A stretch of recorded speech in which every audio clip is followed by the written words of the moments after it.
This is about closing a chapter in our history. It reflects the lessons that we've learned since 9/11. Lessons that need to guide our nation going forward. So that was President Obama announcing his long-promised plan to close the military prison at Guantanamo Bay.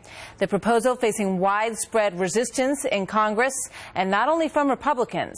Let's bring in Lieutenant Colonel Ralph Peters, Fox News strategic analyst. Ralph, good morning. Always good to have you with us. Good morning, Martha. Great to talk to you. So, you know, it's very interesting when you look back at the president's words yesterday, and he talks about the lessons learned since September 11th, and that's his reason for wanting to close Guantanamo Bay, and yet I think a lot of people would say the lessons that we've learned since then would make it a very good reason to keep it open.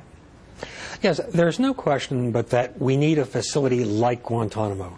Whether it's Guantanamo or somewhere else offshore, you need a place to put these guys. And a paradox of the left's insistence that we close Guantanamo has been that we don't take prisoners anymore. We kill them on the battlefield, which is not a bad thing, but sometimes you want to take some for intelligence purposes. I think what troubles me most, though, about the president's remarks yesterday, Martha, is he's portraying this as closing Guantanamo as some sort of moral victory that will make the world and even the terrorists respect our values.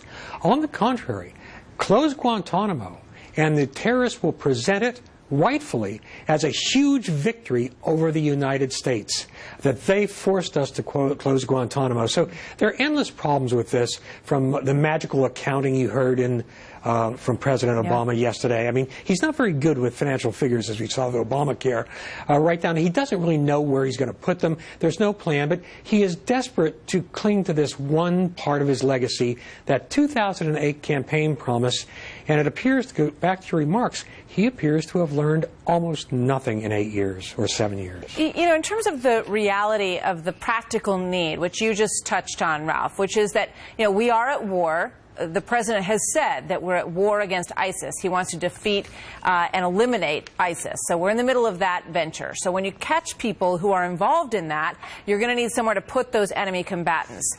Guantanamo Bay has worked well, according to you and many others. And I saw a piece that Pete Hegseth did this morning where he went down there recently and showed everybody what it is like down there. You know, the medicine cabinets, the shelves full of movies, the prayer rugs, everything that is, you know, put in place to make people as comfortable as possible there. So given all that, I mean, what is the legitimate argument, unless you haven't really been paying attention to what the facility is doing and how it works in the past many years? Well, there is no legitimate argument. And I thought Pete Hegseth's segment was absolutely terrific. I hope it's aired again and again. But even that fell short on one point, because Pete made the point that they get the detainees get the same medical care as our troops. But you got to take that a step further and say the detainees at Guantanamo get better medical care than tens of millions of working Americans. I mean, the criticism of Guantanamo has never really been about conditions at Guantanamo. It's always been leftism, European, global, and American, directed against first the Bush regime and over a presidency, and overall against the United States of America. And I'll tell you one other thing, that there's a side of me, although I don't want them on American soil, I don't want those terrorists here, then they get all these magical rights kicked in. But given how great conditions are for these guys down there, you know, take them away from the palm trees. I'd love to see them at a supermax prison in Colorado or out in general population where they can make new friends, because they have it good. And yet the left continues to portray Guantanamo as sort of Treblinka with palm trees, and it's just not so. It's dishonest. Well, you make great points as always, Ralph. Thank you very much. Good to have you here today, sir.